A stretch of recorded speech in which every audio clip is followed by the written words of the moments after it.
uang kaget itu adalah uang yang selalu datang tiap Iya. bulan gitu. Ngagetin semua gitu Mas. Kalau lagi ada kaget, lagi nggak ada kaget juga. Dulu kan masih kan kalau anak-anak masih bayi tuh masih mikirin, wah ntar gue manggung harus pakai baju apa, semua harus beli itu kan Iya, segala macam kan, manggung atau segala macam buat kerjaan. Kalau sekarang udah lebih mikirin anak-anak, pendidikannya, terus kebutuhannya mereka atau segala macam. Khusus buat asuransi pendidikan tuh ya kelebihannya adalah udah pasti kalau ada terjadi sesuatu risiko nih sama kita sebagai ayah atau ibu gitu ya, maka anak-anak kita nih nanti cita-citanya akan tetap terwujud gitu karena biayanya kita udah siapkan. Selamat datang di Duit, podcast yang membahas seputar pengelolaan keuangan. Dalam setiap episode, saya akan berbincang dengan bintang tamu yang menarik dan juga para expert yang akan menjawab segala permasalahan finansial. Bersama saya Rizkita, inilah Duit.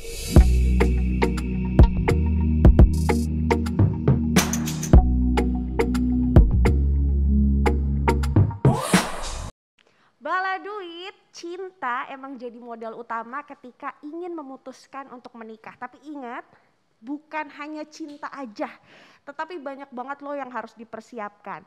Mulai dari fisik, mental, dan finansial yang mateng. Nah, pernikahan ini biasanya kan orang begitu sah, langsung udah happy ya. Padahal prosesnya itu baru akan dimulai setelah perayaannya. Hari ini Bala Duit belajar ya bareng aku, apa aja yang harus dipersiapkan supaya kita bisa lebih baik lagi dalam mempersiapkan pernikahan dan menjalankan pernikahan itu sendiri. Hari ini aku di Rizkita sudah bersama dengan narasumber dan juga bintang tamu pastinya. Tapi sebelum kita lanjut ngobrol, Bala Duit jangan lupa untuk like, share video ini sebanyak-banyaknya, dan subscribe YouTube channel Manulife Indonesia. Seperti biasa aku nggak mungkin sendiri, apalagi ini temanya sangat amat berat buat aku. Hari ini sudah ada narasumber dan juga bintang tamu yang pastinya akan mengospek aku dengan pertanyaan-pertanyaan seputar pernikahan. Sudah bersama dengan aku di sini Mas Aryo Wahab. Apa kabar Mas? Baik dia, alhamdulillah. Alhamdulillah. Kegiatan selama pandemi ini apa aja kalau boleh tahu Mas Aryo? Semua masih gerak, cuman beda aja. Dulu live, sekarang virtual. Oke, dulu live konsernya kemana-mana, keluar kota. Papa nggak pulang-pulang kan? Pulang, sekarang papa pulang terus, di rumah terus. Sekarang papa di rumah terus Di rumah ya? terus. Oke, maka sekarang tidak ada lagi yang namanya Bang Toyib.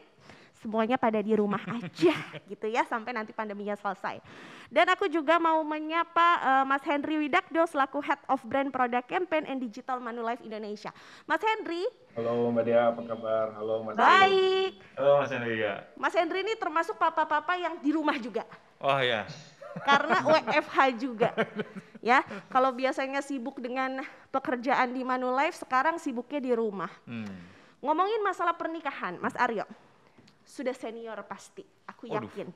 Kira-kira usia pernikahan Mas Aryo ini udah sampai ke berapa tahun? Tahun ini udah mau jadi malu nih. Kalau lupa berarti sudah sangat lama. Udah 19 tahun alhamdulillah. 19 tahun, Iya. Oke. 19 tahun ya. Oke. Mas Henry berapa tahun Mas Henry? Usia pernikahan Mas Henry? Wah, saya kebetulan sama persis sama Mas Aryo ya. Bulan ini 19 tahun. Perasaan belum lama, tapi tahu-tahu anak saya bentar lagi umur 17 nih. Waktu kayaknya cepet banget.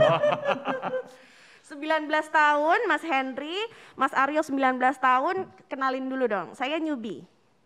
Kamu? Usia pernikahan saya bulan depan baru setahun. Wih. Anget bener-bener banget gak fresh. sih? Ya. Justru kita kayaknya banyak belajar sama dia nih ya Mas ya. Kalau usia Bener-bener. pernikahan Anda berdua 19 tahun, ya kurang lebih pada saat Anda menikah itu saya usianya 7 tahun, 8 tahun lah Ya gitu, ampun. masih SD lah gitu ya. Tapi akhirnya bisa ngobrol dan bisa tukar pikiran. Ya. Mas Henry, aku boleh tanya-tanya ya seputar persiapan terutama finansial sih, terkait dengan apa saja yang harus diperhatikan sama keluarga-keluarga muda di luar sana seperti aku. Ya, boleh banget dong Mbak Dea ya. Di Duit hari ini emang spesial banget buat Mbak Dea yang istilahnya newbie tadi ya, newbie banget nih di dunia pernikahan, belum setahun malah. Nah, makanya kali ini mungkin gantian saya yang tanya-tanya ya sama Dea ya. Boleh dong. Takut nih aku. Gini nih, Mas Aryo dan Mbak Dea nih yang kerjanya kan selama ini di dunia entertain, udah gitu di dunia kreatif, pasti kan udah banyak banget ya karya-karyanya gitu. Baik yang sekarang lebih ke virtual maupun dulu di live performance dan lain-lain gitu. Pernah nggak sih selama ini dapetin kayak uang kaget gitu ya, atau dari kerjaan yang mungkin nggak disangka-sangka dapetin uang lebih dan di luar dugaan gitu. Nah, pasti kan pasangan kita juga senang ya ada tambahan nih seperti ini gitu. Nah, kalau dapet duit seperti itu biasanya diapain tuh kalau boleh tahu? Mungkin Mbak Dea nih diapain kalau misalnya seandainya Oke. Definisi uang kaget menurut aku karena pekerjaanku itu pekerja lepas gitu ya Mas Aryo. Maksudnya freelance. Uang kaget itu adalah uang yang selalu datang tiap bulan gitu. Ngagetin semua gitu Mas. Kalau lagi ada kaget, lagi nggak ada kaget juga. Tapi mendingan kaget yang dapet kayaknya ya. Mendingan kaget yang dapet. Tiba-tiba ada transfer, kagetnya kan seneng ya. Nah kalau aku pribadi Mas Henry, si uang kaget ini biasanya karena aku tahu uang ini datangnya tidak pasti, jadi aku udah ngeplot ini uang kaget nih harus dipakai untuk pos-pos yang mana dulu gitu biasanya. Kalau sisa baru deh dengan dalil self reward gitu ya, akhirnya membelikan sesuatu. Tapi itu kalau sisa banget. Kalau Mas Aryo? Ya sama sih karena emang kan kerjaanku sekarang kan di seni ya, entertain seperti itu. Jadi emang sering banget sih kayak kerjaan-kerjaan mendadak juga gitu, tiba-tiba kan dalam seminggu yang udah ada jadwal ternyata ada jadwal tambahan gitu loh. Itu kan bisa dibilang juga kan gitu. Ya kalau aku emang seperti itu, terus kalau seandainya dapat seperti itu, aku sekarang udah mikir karena aku sekarang kan mungkin udah di tahap yang seperti ini, anakku udah gede. Anakku udah gede, jadi aku udah mikirin masa depan anak-anak aja sekarang. Jadi aku udah sama sekali, dulu kan masih kan kalau anak-anak masih bayi tuh masih mikirin, wah ntar gue manggung harus pakai baju apa, semua harus beli itu kan, segala macam kan, manggung atau segala macam buat kerjaan. Kalau sekarang udah lebih mikirin anak-anak, pendidikannya, terus kebutuhannya mereka atau segala macam. Jadi itu sih yang kita fokusin kalau seandainya kita dapat budget kaget itu. Nah itu jawaban kita tuh Mas Henry. Harusnya diapain sih uang kaget itu? Nah ini nih. Ini kan. Nggak ada jawaban benar atau salah sih sebenarnya ya, karena kan tergantung dari kebutuhan dan situasi di keluarga masing-masing juga betul. Gitu. Cuman yang menarik di sini adalah ini kan kadang-kadang jadi perdebatan nih antara pasangan keluarga ya. Dan kita juga bisa lihat nih dari pasangan kita tuh kalau ditanya akan menentukan perilaku dia terhadap uang ini seperti apa. Apakah misalnya dia itu ya tipe boros tadi atau misalnya mau hemat, mungkin mikirnya udah lebih panjang kayak Mas Aryo tadi, oh saya mau lebih pentingin sekarang kebutuhan anak-anak di masa depan gitu. Jadi memang penting banget nih ada kesepakatan antara suami sama istri gitu ya untuk menyamakan persepsi mengenai financial planning gitu. Karena berumah tangga itu kan ya bukan menjalani kehidupan masing-masing, tapi kan juga udah bersama, apalagi ada orang yang akhirnya bertanggung ke kita gitu loh. Nah, mungkin saya tanya lagi ke Mbak Dea nih ya. Boleh Mas Henry. Sekarang kan Mbak Dea lagi mengandung kan, sebagai orang tua gitu, pasti juga udah kepikiran macam-macam nih kebutuhan gitu ya. Apa aja nih yang kira-kira udah mulai di planning nih, karena kan baru mengandung ya Mbak Dea. Ternyata mengandung itu bukan cuma bukan cuma happy-happynya aja ya, tapi ternyata banyak juga yang harus dipikirkan. Dan kayaknya makin kesini kan biaya atau kebutuhan yang kita harus keluarkan untuk kita aja tuh udah mahal banget. Apalagi untuk anak. Aku udah mulai kepikiran nih Mas, kayak aduh mau nggak mau, ini kan sebenarnya masalah uang tuh tabu ya. Kalau bisa nggak usah diomongin ya nggak usah diomongin gitu. Cuma harus diomongin.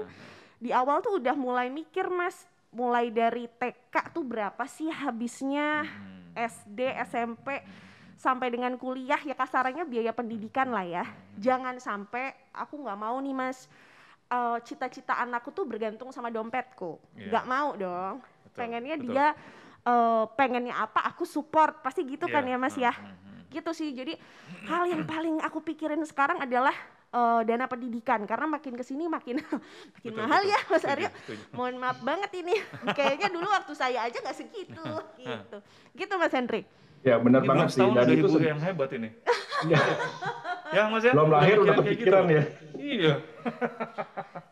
Nah sebenarnya itu salah satu aja ya, maksudnya pendidikan tuh sangat penting gitu. Ya. Selain itu kan juga banyak ya yang kebutuhan mungkin juga udah diperhitungkan kayak kebutuhan personal anak tersebut gitu ya, kebutuhan sehari-harinya pampersnya, popoknya, makanan Iya, itu betul. juga Iya. PR juga kan gitu. Iya, betul. Nah, jadi sebenarnya nggak ada salahnya, itu benar banget kalau udah mulai mikirin asuransi pendidikan buat anak ya di masa depan, karena sejak dini sebaiknya kita udah lakukan itu gitu. Nah, sekarang kan udah banyak nih ya caranya untuk mempersiapkan biaya pendidikan anak gitu. Ya. Banyak banget pilihan sekarang yang ada kita bisa dapetin gitu. Misalnya tabungan konvensional ataupun tabungan pendidikan. Kalau masih ada yang mau berminat investasi di logam mulia juga banyak orang yang berpikir ke arah sana, properti misalnya, reksadana, dan yang gini nih yang tadi Mbak Dea sampaikan ya mengenai pendidikan gitu. Khusus buat asuransi pendidikan tuh ya kelebihannya adalah udah pasti kalau ada terjadi sesuatu risiko nih sama kita sebagai ayah atau ibu gitu ya, maka anak-anak kita nih nanti cita-citanya akan tetap terwujud gitu, karena biayanya kita udah siapkan dan bisa terlaksana sampai nanti gitu. Nah, kira-kira gitu tuh Mbak Dea. Berarti si cita-cita anak nggak akan tergantung sama keadaan kita gitu ya. Ibarat kata kalaupun nanti kita amit-amit harus susah atau bahkan tiada, masih ada ini pegangan. Mas Aryo sendiri anak berapa Mas Aryo? Anakku alhamdulillah 3. Putri semua. Putri semua. Udah seusia aku ya katanya ya? Ya? Udah seusia aku. Oh enggak ya? Kamu berapa? 28 Mas Aryo. Tua banget aku. Aku yang pertama 18 tahun. Oke. Wah, lagi remaja-remajanya.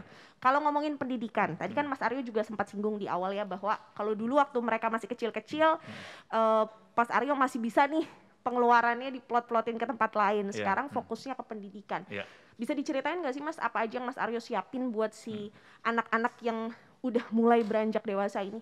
Aku sama istri udah sepakat sih, selain finansial udah pasti ya kita udah siapin, karena kita nggak pernah tahu sih ke depannya anak itu seperti apa kan, prestasi sekolahnya atau segala macam. Contoh kemarin aku kejadian ketika aku nantang anakku yang pertama, karena ada student exchange di sekolahnya untuk berangkat ke London.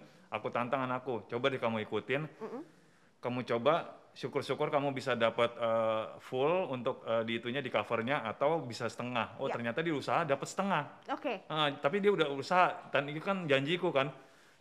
Otomatis ya aku udah siapin gitu kan, karena emang aku udah siapin karena aku emang benar-benar fokus banget untuk pendidikan sama anak-anak, biar dia dapat pengalaman yang banyak, biar dia bisa tahu limitnya semana itu anak kan. Akhirnya ya udah kita siapin dan dia sempat ke London Student Exchange 6 bulan.